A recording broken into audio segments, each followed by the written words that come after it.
Welcome to Wednesday, which means another new comic book day and another Longbox Paradox episode. Thank you for joining me for episode 27, and we're going to start out right away with two DC titles. First one is Batman Who Laughs number 6 by Scott Snyder and Jock. Gonna start out right away with I feel like the series has gone on too long. I actually thought that issue 6 was going to be the last, only to see that there is one more issue to go. This is a showdown between Batman and the Batman Who Laughs. Batman is succumbing to the venom, and while this is going on, James Gordon and James Jr. are getting ready to have a confrontation with the Grim Knight. Some weird little things in this book.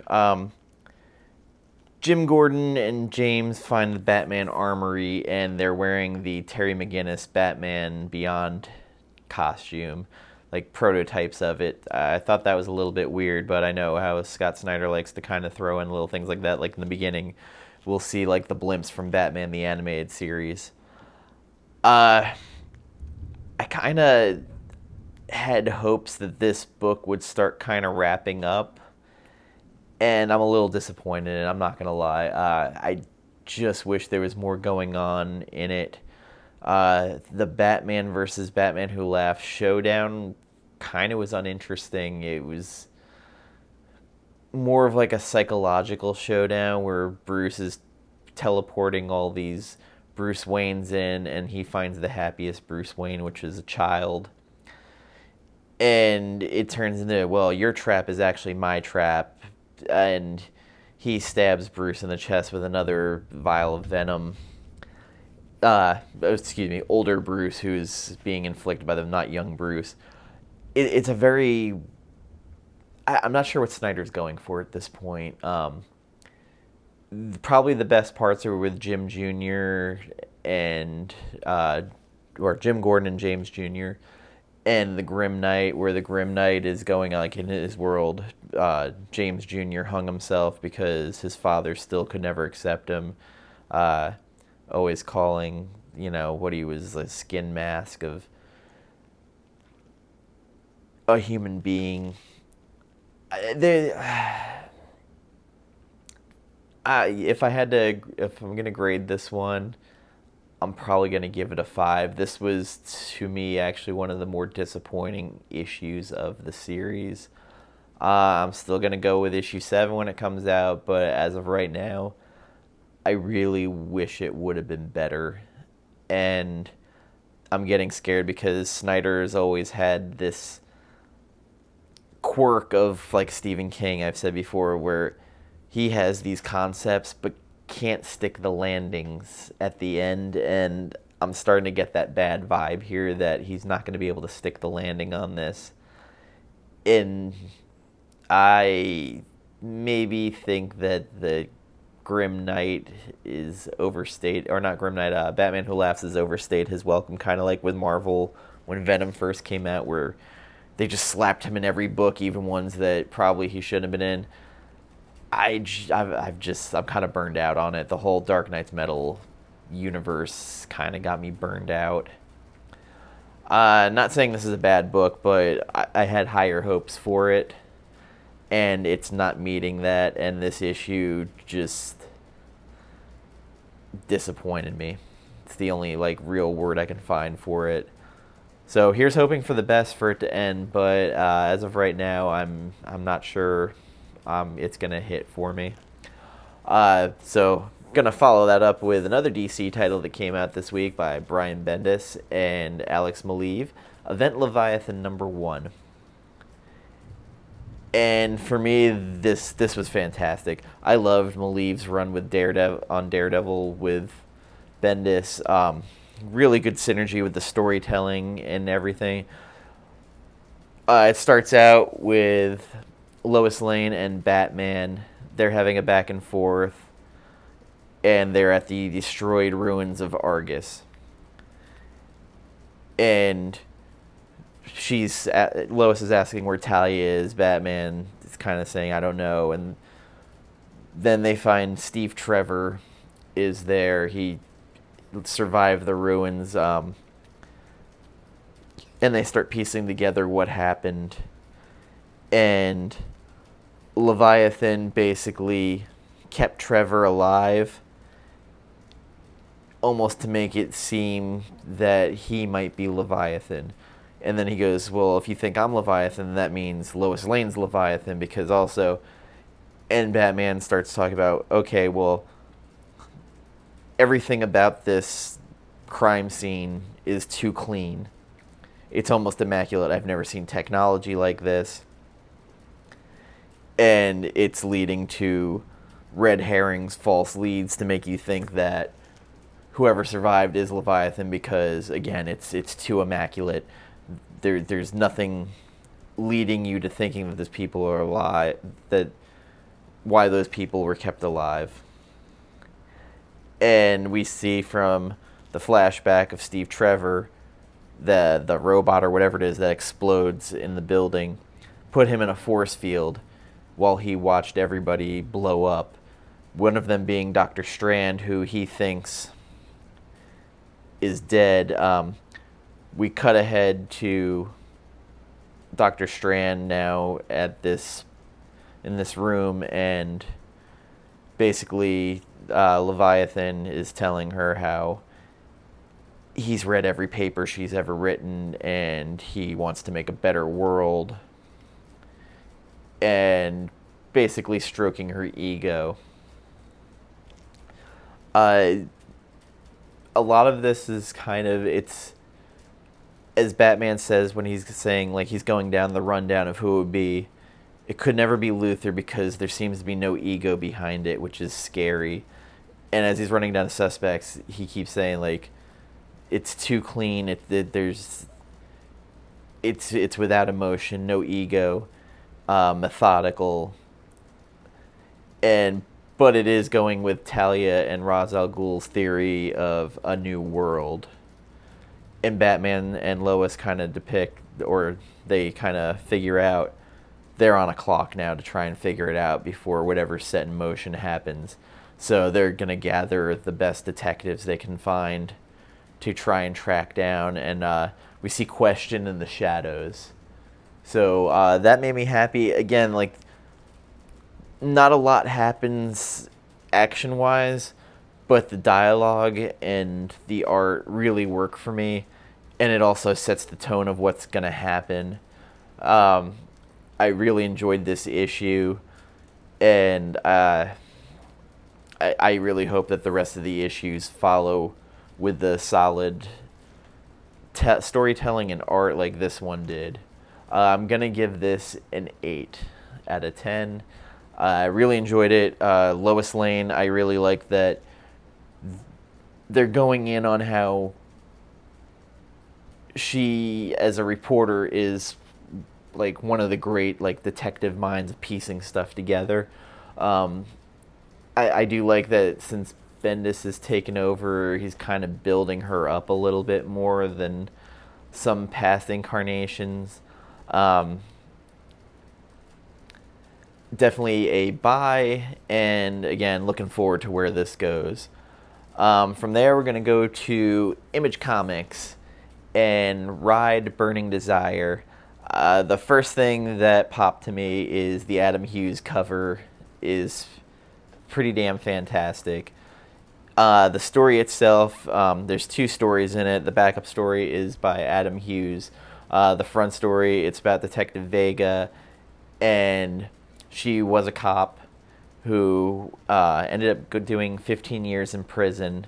She got out, and now she is working at an adult entertainment club.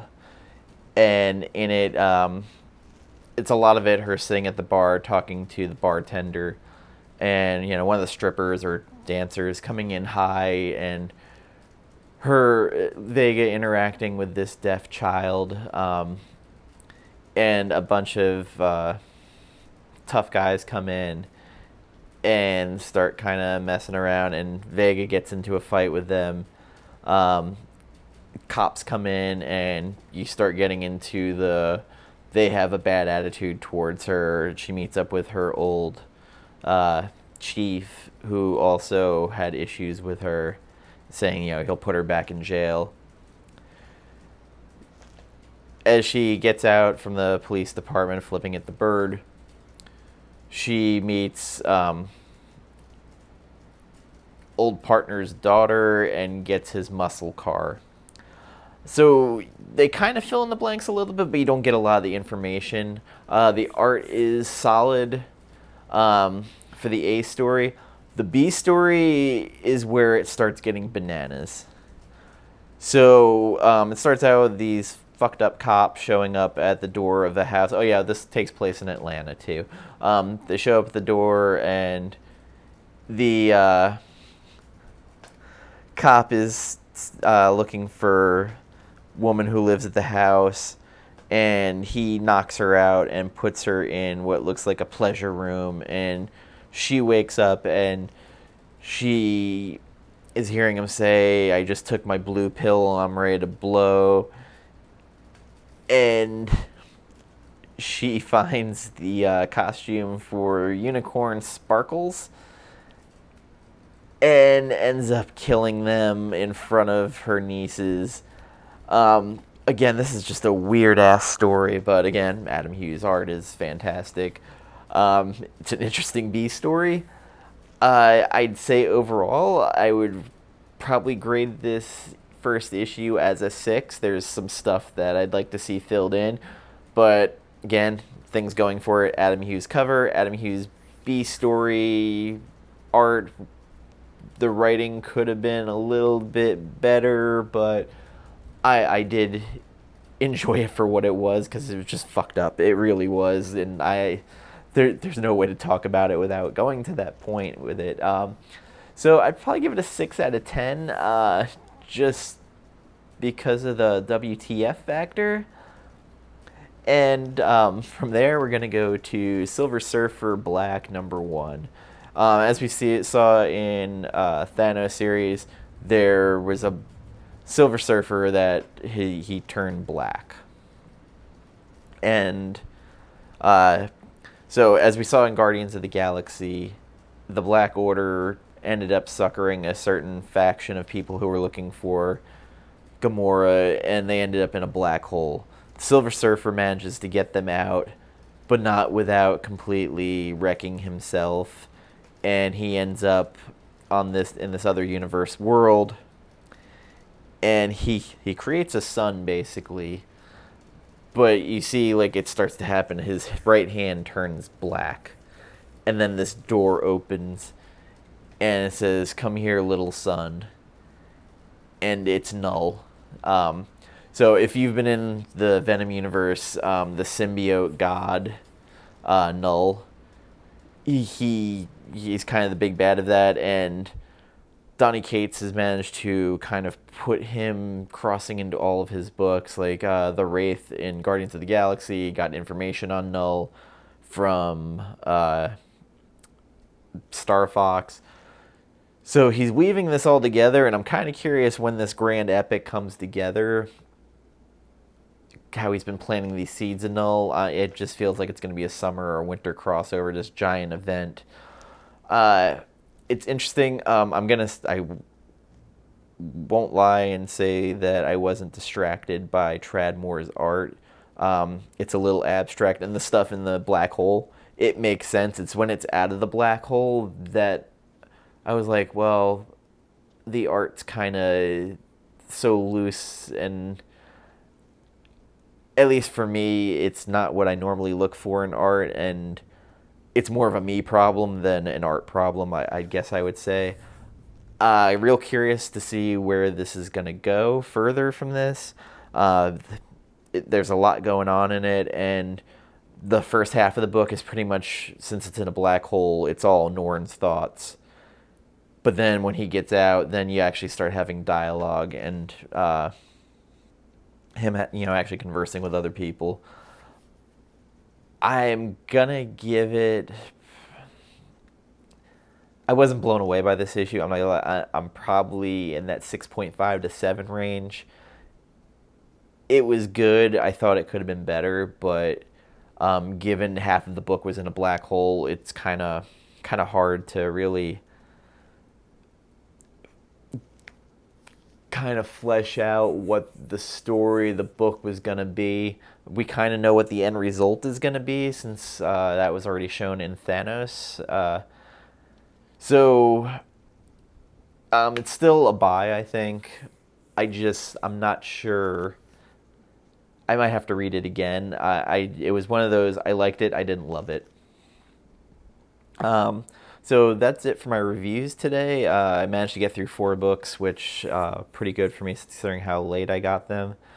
Also, there was a little bit of news that dropped earlier in the week. Well, actually, more like 48 hours ago.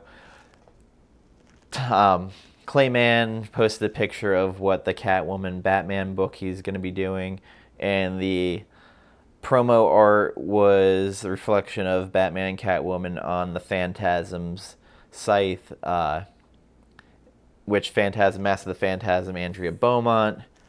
My first thought was, oh God, King's the worst person I want to ever write that character. I don't even want that character in the regular DC universe. I just want it to exist in that animated world and be its own thing and let the story be the story. And now seeing that Tom King's going to be writing it and how horribly written this love story between Catwoman and Batman has been, and basically it just feels like this is going to be more of that same crap. I'm nervous. I do like Clayman's art, though, and that promo image was great. I just have a lot of reservations about that character being brought over and being done by that writer. So anyway, thank you for joining me. Share, like, subscribe, comment, and happy hunting this Wednesday, and I hope you get all the books you're looking for. Good night.